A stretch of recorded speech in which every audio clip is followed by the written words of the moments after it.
ప్రధాని నరేంద్ర మోదీ గారు ఒక సూచన ఇచ్చారు. అసలు 1 సంవత్సరం పాటు బంగారు కొనొద్దు అని దేశ ప్రజలకు ఆయన సూచించారు. సో, దీని వెనుక ఏంటి కారణాలు? బేసికల్‌గా బంగారం కొనొద్దు అనేది ఒక కంటెస్ట్ బేస్‌లో మనం చూసుకోవాలండి. టోటల్‌గా ఇప్పుడు ఇండియాలో ఉన్న పరిస్థితి ఏంటంటే రూపీ ఆల్ టైమ్ హై లోకొచ్చేసిందనమాట. హ్మ్. 95 రూపీస్ ఫర్ డాలర్ దాటిందనమాట. Okay. That is the lowest forever అనమాట. హుహు. రెండోది ఫారిన్ రిజర్వ్ అంతా తగ్గిపోతుంది. అయితే రూపాయి విలువ బలపడ్డం కోసం ఇలాంటి సూచన చేశారా? డెఫినెట్‌గా. ఆహా! అందుకని రూపీ ఆల్ టైమ్ హై వీక్‌లో ఉంది. ఆల్ టైమ్ వీక్‌లో ఉంది ఇప్పుడు. హుహు. అదే టైంలో చుట్టుపక్కల కంట్రీలన్నిటిలో కూడా కండిషన్స్ బాగాలేదు. హ్మ్. వారు ఎప్పుడైపోద్దో ఎవరికీ తెలీదు. హ్మ్. అండ్ క్రూడ్ రేటు రోజు రోజు పెరుగుతుంది. హ్మ్. ఇండియాలో లాస్ట్ ఇయర్ యావరేజ్ బై అనమాట $60-70 ఉండేది పర్ బ్యారెల్. హ్మ్. ఇప్పుడు వచ్చేసరికల్లా ఆల్మోస్ట్ వన్ పాయింట్ ఆఫ్ టైంలో $156కి వెళ్ళిపోయింది. ఓహ్! మార్చి మంత్లో అయితే. హ్మ్. ఇప్పుడైతే కొంచెం స్టేబుల్ అయ్యి $110 పర్ బ్యారెల్ నడుస్తుంది అనమాట. ఓకే. సో ఒకవైపు డాలర్ మన దగ్గర సరిగా లేకపోవడం వల్ల అండ్ బ్యాలెన్స్ పేమెంట్స్ తగ్గడం కష్టమవుతుంది. హ్మ్. అండ్ ఫారెక్స్ రిజర్వ్ తగ్గిపోతుంది. హ్మ్. రూపీ బాగా వీక్ అవుతుంది. రూపీ ఎంత వీక్ అవుతుంది అంటే హ్మ్. 1 ఇయర్ బ్యాక్ ఇదే టైంలో $85 ఉండేది పర్ డాలర్. ఇప్పుడు ఓహ్! 95 ఉంది. 95 ఉంది. 12% డ్రాప్ అయింది. Okay. So 12% drop. That is the biggest drop అనమాట రీసెంట్ ఆహా! ఇయర్స్‌లో. సో ఇదే కారణమా? ఆ సూచన వెనక అవును. అంటే కారణం దాని ఇది? మీనింగ్ ఏందంటే హ్మ్. ఇంపోర్ట్స్ డిపెండెన్స్ కొంతమన్నా తగ్గించుకుంటే, హుహు. మనం ఏదైతే ఐటెమ్స్ ఇంపోర్ట్ చేసుకుంటామో హ్మ్. అవి గనక కొంతవరకైనా తగ్గించుకుంటే హ్మ్. రూపీ బలపడటానికి హ్మ్. మనం హెల్ప్ చేసినట్టు ఉంటుంది. అదే హ్మ్. టైంలో ఫారిన్ పేమెంట్స్ కూడా ఈజీ అవుతుందని చెప్పడం ఆయన ఉద్దేశం అనమాట. ఓకే. అందులో పార్ట్‌గా ఆయన చెప్పింది ఏంటంటే తక్కువ క్రూడ్ ఆయిల్ గ్యాస్ తక్కువ వాడండి. పబ్లిక్ హుహు. ట్రాన్స్‌పోర్టేషన్ వాడుకోండి. వాడుకోండి. కొంతకాలం వర్క్ ఫ్రమ్ హోమ్ చేస్తే హ్మ్. ఆయిల్ అండ్ గ్యాస్ సేవ్ అవుతుంది గదా! కనీసం అవునవునవును. 5-10% సేవ్ అయినా సరే హుహు. ఆటోమేటిక్‌గా ప్రెషర్ కొంచెం తగ్గిద్ది. So, hmm. Work from home చేసుకోమన్నాడు. హుహు. రెండోది గోల్డ్. గోల్డ్ ఎందుకు అంటే గోల్డ్ ఇంపోర్ట్స్ 12,00,000 కోట్లండి సంవత్సరానికి. 12,00,000 లక్షల కోట్లు. కోట్లు. ఇండియా వాళ్ళు హ్మ్. యావరేజ్ మీద అండ్ 800 టన్స్ గోల్డ్ ఇంపోర్ట్ చేసుకుంటారు వేరే కంట్రీస్ నుంచి. అది ఓకే. ఇండియాలో మ్యానుఫ్యాక్చరింగ్ అవ్వదనమాట. హుహు. అందుకని బయట నుంచి ఇంపోర్ట్ చేసుకోండి. ఇంపోర్ట్ చేసినప్పుడు వాళ్ళు డాలర్‌లో పే చేయాలి. హ్మ్. ఇప్పుడు గోల్డ్ రేట్ బాగా పెరిగింది కాబట్టి లాస్ట్ ఇయర్ మొత్తం 12,00,000 కోట్ల వరకు ఇంపోర్ట్ బిల్ అయింది. అంటే హుహు. క్రూడ్ బాగా పెరిగింది కాబట్టి పెరక్క ముందే మనం ఆల్మోస్ట్ 15,00,000 కోట్ల బిల్ అది. ఓకే. ఈ అయితే సంవత్సరం అది 22,00,000 వరకు చేరిద్దని ఆహా! మార్కెట్‌లో రూమర్స్ అనమాట. ఓహ్! అంటే ఒక క్రూడ్ ఇంపోర్ట్ బిల్ పెరుగుతుంది. గోల్డ్ ఇంపోర్ట్ బిల్ పెరుగుతుంది. హుహు. టోటల్ ఇండియా వాళ్ళు ఇంపోర్ట్ చేసుకునే వస్తువుల విలువ సంవత్సరానికి 68,00,000 కోట్లు. 68,00,000 లక్షల కోట్లు. కోట్లు ఇంపోర్ట్స్ ఓకే. India imports. హ్మ్. అందులో ఒక్క గోల్డ్ అండ్ క్రూడ్ కలిపితే ఆ రెండే 50% అవుతుందండి. ఓకే. అంటే ఇండియాకి ఈ 2 వల్ల వచ్చే పెయిన్ ఏ రేంజ్‌లో ఉంటుందో ఊహించుకోండి. సరే, మీరు చెప్పినట్లుగానే ఇప్పుడు 1 సంవత్సరం పాటు బంగారు కొనొద్దు అంటే ఈ సూచన ఏదైతే ఉందో సామాన్య ప్రజలకు లాభమా? నష్టమా? సామాన్య ప్రజలకు లాభమా? నష్టమా? అనే ముందు దేశానికి మీరేం చేస్తున్నారు అనేది బెటర్ అనమాట. హ్మ్. దేశం క్లిష్ట పరిస్థితిలో ఉంది. అండ్ ఇతర దేశాలన్నీ కూడా రేట్లు పెరగటం వల్ల ఉక్కిరిబిక్కిరవుతున్నాయి. హ్మ్. ఈ టైంలో మీ వంతు సాయంగా పర్చేజ్‌ని పోస్ట్‌పోన్ చేసుకోండి అంటున్నాడు. కొనొద్దు అంటల్లక్కడ. ఆహాహా! ఆ! 1 ఇయర్ పోస్ట్‌పోన్ చేసుకోమంటున్నాడు. కానీ రూపాయి విలువ. గవర్నమెంట్ వాళ్ళేందంటే పబ్లిక్‌ని ఎడ్యుకేటెడ్ చేసే ప్రాసెస్‌లో భాగంగా ఈ ఆయన సూచన చేశారు. కొంతవరకు సేవ్ చేద్దామండి. మా వైపు నుంచి మేము సేవ్ చేస్తాం. మీ వైపు నుంచి కూడా సేవ్ చేయండి. హ్మ్. అట్‌లీస్ట్ 1 ఇయర్ గనక మనం సేవ్ చేస్తే హ్మ్. ఇలాంటి క్రైసిస్ నుంచి బయటికి పోవచ్చు అన్న సూచనలు ఇచ్చారది. సో, అయితే సూచన అయితే ఇచ్చారు అవును. పీఎం మోదీ గారు. ఆ! 1 సంవత్సరం పాటు ఆ! బంగారు కొనొద్దు అని. అవును. సో, దాని లాభ నష్టాలు అయితే ప్రజల మీద ఉన్నాయి. చాలా మందికి తెలియదు. ఆ! సో, ఆ రోజు నుంచి ఇప్పటికి ఎలాంటి మార్పొచ్చిందంటారు? ఈ రోజు కూడా బంగారం పెరిగింది కదా! రైట్.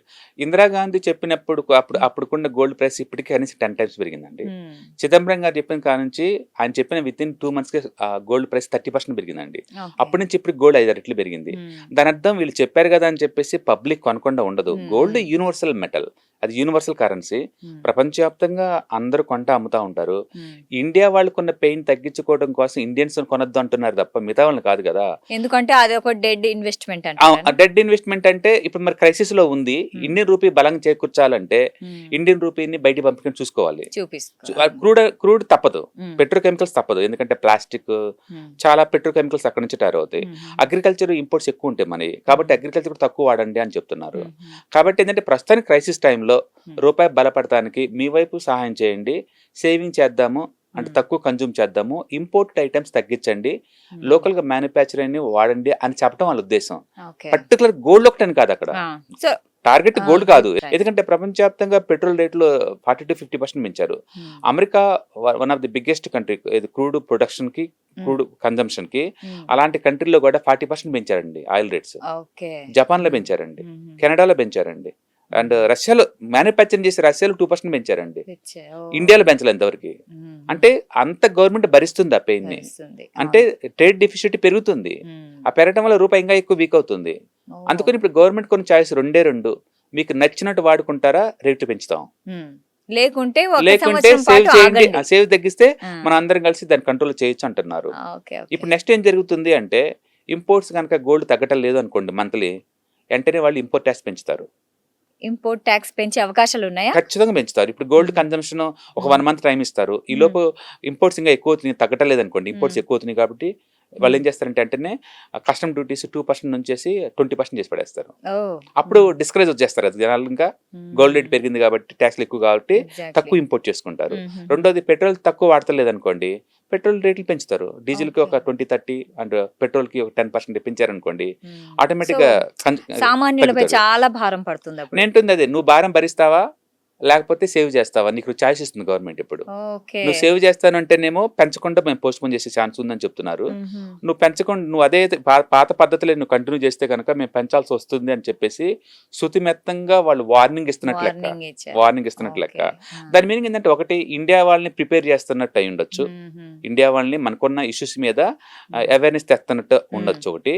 రెండోది నిజంగా వాళ్ళు పెంచడం రెడీ అయి ఉండొచ్చు, మెంటల్ గా ప్రిపేర్ చేయడం కోసం ఒక హింట్ ఇచ్చి ఉండొచ్చు. ఎగ్జాక్ట్లీ. అయితే ఇలాంటి ఇప్పుడు ఆర్థిక పరిస్థితి ఇంత దారుణంగా ఉంది కాబట్టి కొంచెం హింట్ ఇచ్చారు.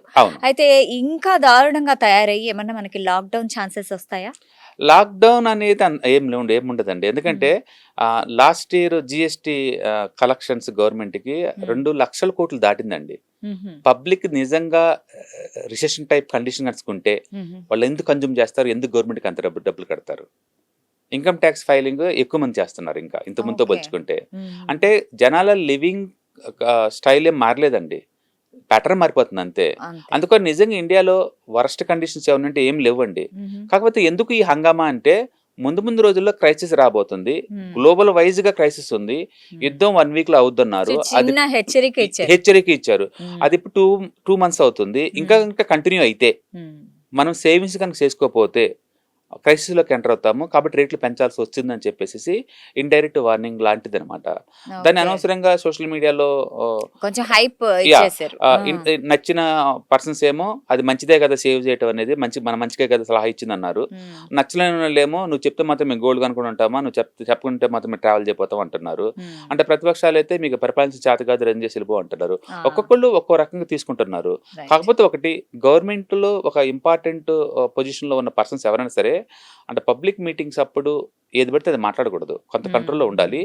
ఇచ్చే సలహా ఒక పాలసీ మేకింగ్ లో పార్ట్గా ఉండాలి.